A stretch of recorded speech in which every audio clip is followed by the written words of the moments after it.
Hey, what is going on, everybody? Boilon here, back for another video on Raid Shadow Legends. In today's video, we're going to be talking about some of the things that I had mentioned in my previous videos, and it's that I want to talk about Lockout champions. Now, many of you may have already now finished your Telena's Deck of Fates to get Telena Soul Seer, and I think it's an appropriate time to talk about Lockout champions because as you start to use her, and I'll admit I haven't summoned mine quite yet, but there's lots of other lockout based champions that you guys need to be aware of. And also, if you don't have Talena or if you weren't able to get her, there are other champions that you might want to consider as well. Some that are a bit more budget friendly, some that you may have actually if you started playing last year, depending on how new you are to Raid Shadow Legends. But it's one of the most important PvP aspects of Raid, and not just PvP actually, as well as PvE for wave based content, things like this, because honestly, it is some of the better crowd control methods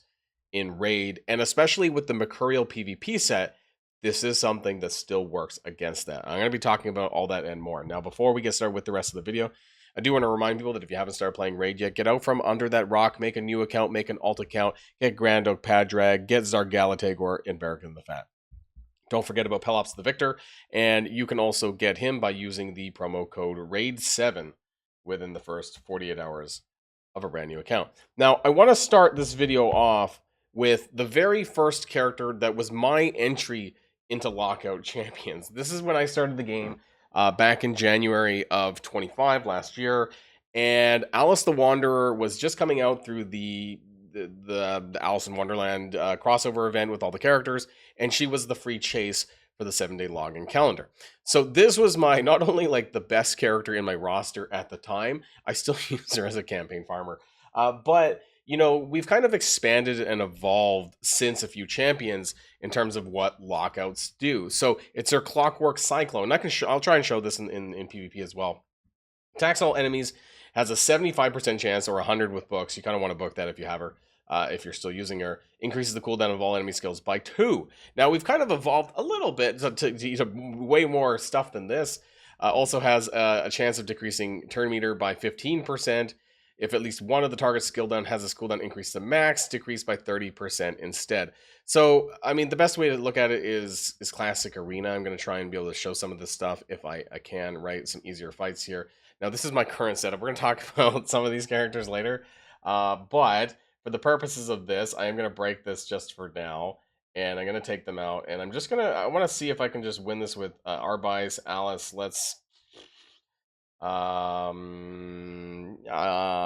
don't know if this will be enough. But anyways, I just want to... let's just chuck in just in case. We'll just like our own Mikey and just for shits and giggles.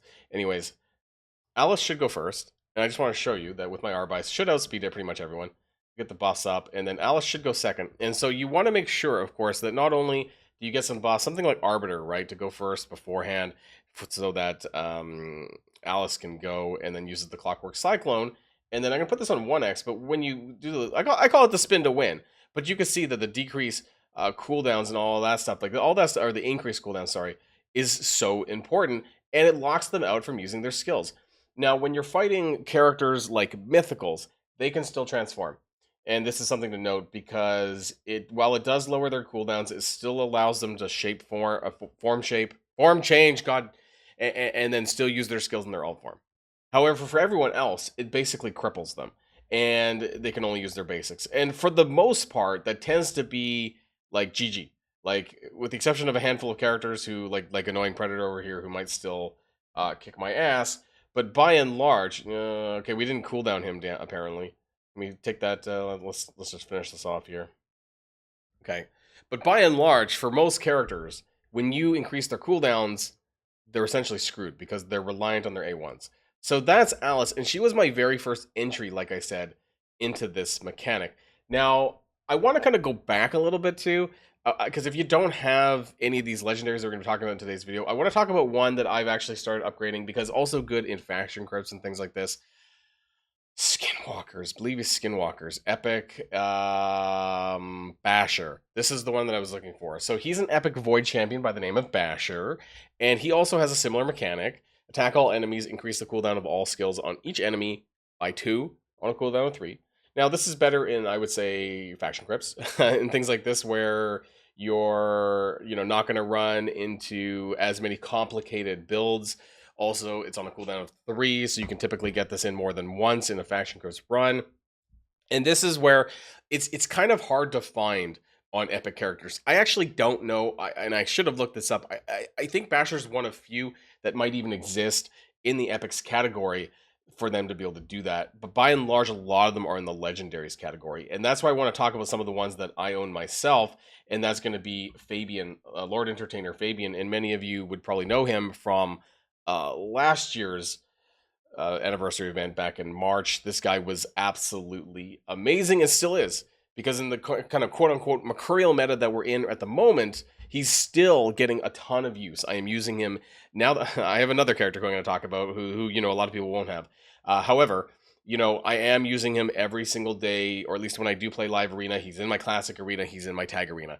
Having a good cooldown increase character in each of your tag arena teams are going to be very helpful as well, as long as you're able to enable them. I'm not here to tell you how to build them necessarily, but a lot of these characters you're going to want high speed and you're going to want high accuracy, because the accuracy needs to pass the check, against resistance in order to increase cooldown. But what's so great about Fabian is that not only does he do that, also it's +3, not +2 like some of the other characters.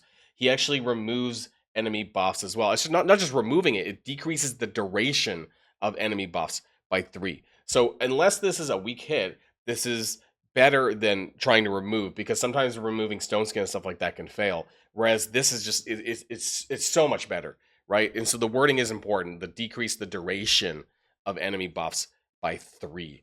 The number 3 is really important, because a lot of the other characters who we might be talking about are only 2. Fabian, really, really good. And I'll show you this again in my arena team here, in my arena setup. We'll just, I don't know, we'll just hopefully do this and win. Let's take Mikey out, and instead we'll be putting in Fabian here. And what's good is that actually my Fabian is faster than my Alice, so it doesn't matter anyways, but you're going to see how this plays out, at least for me. And they have Stone Skin, actually, so let's just put this on auto, and it should land, right? Boom. And we did not clear the Stone Skin on Empress. And this could be a small problem, because being a mythical, he can actually transform, which he very well might here if you don't have an ability block on him. But we did cooldown and reduce the other characters, so this is a pretty big deal. Kind of surprised he went into the A1, but it doesn't really matter. We can go in over here. Hopefully the auto works, right? I'm just hoping that we can still beat this with an auto. This is not my usual arena team. I just wanted to showcase Fabian in this matter. And he is one of the strongest characters with this kind of build, honestly. He is very powerful. I use him every single day in PvP. He is still really, really good. So that is Lord Entertainer Fabian. There are some other characters that I want to talk about that are kind of a bit older than Fabian, honestly. My game's lagging a little bit here. But I want to talk about some older characters that I don't have, but they're kind of the quote-unquote older versions. And you can tell because they're void characters. Warlord of the Orcs faction. This guy is, I think, really old, because his name is generic. And this is probably something that came out a long time ago that predates me playing this game. But he has one of those as well. So, that's just, yeah. Attack all enemies has a 70% chance, up to 100%, you need all the books, to put each target's skill on cooldown to the maximum, right? And then has a 30% chance, up to 60% chance to fully deplete each target's turn meter. The difference is, of course, unlike Fabian, he doesn't have a way to remove buffs and things like that. So I actually don't think that he is better than Fabian in this regard, but I still have seen a lot of people use him and still do. If you're an older player, you might maybe have Warlord.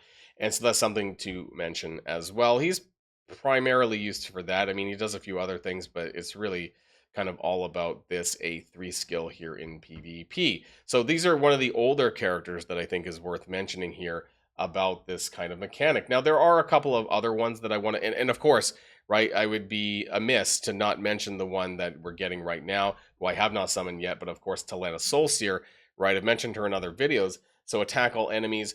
But what's nice about her is that you actually get a 50% accuracy buff before she does the duration of enemy buffs. So this is basically just a slightly lesser version of Fabian, right? Because his is 3, and then it also increases the cooldown of all enemies by 2. So 2 instead of 3, it's fine, but it also comes with an increased accuracy buff before she does it, which is kind of nice.